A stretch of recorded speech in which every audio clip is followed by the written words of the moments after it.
বোকাজান আৰক্ষীৰ বৃহৎ সফলতা বোকাজান আৰক্ষীৰ অভিযানত নিশা বৃহৎ পৰিমাণৰ নিষিদ্ধ টেবলেট জব্দ এজন আটক বোকাজান আৰক্ষী থানাৰ অধীনৰ কুলিগাঁৱত নিশা বোকাজান আৰক্ষীয়ে চলোৱা এক অভিযানত বৃহৎ পৰিমাণৰ নিষিদ্ধ টেবলেট জব্দ কৰে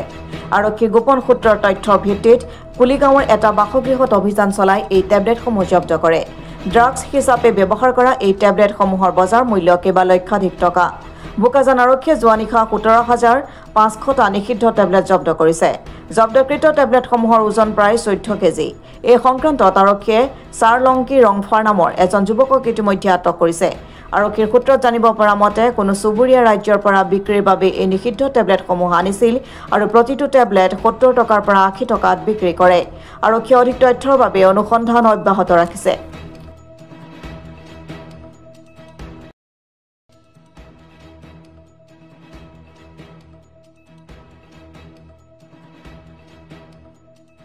জব্দ কৰিছে কোট কেনে ধৰণে অভিযান চলাই জব্দ কৰিছে আচ্ছা কালি আমাৰ এটা সোৰ্স ইনফৰমেশন আছিল এটো আমাৰ কুলিগাঁও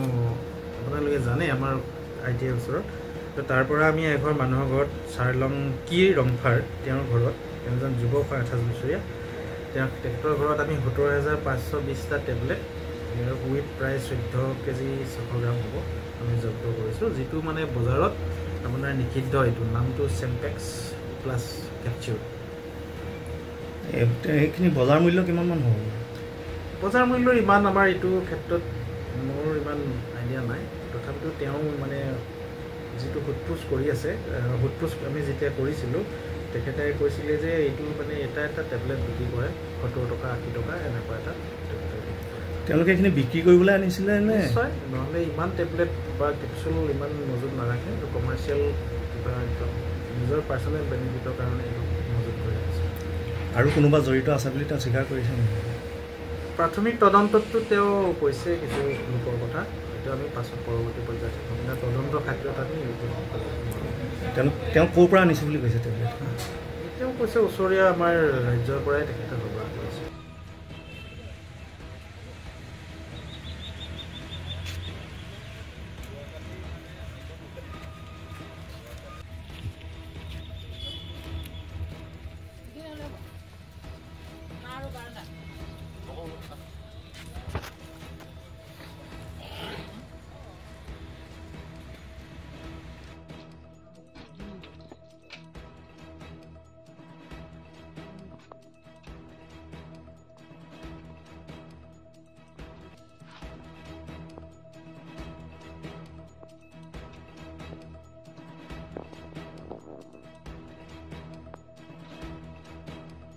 Bureau Report, Assam Today.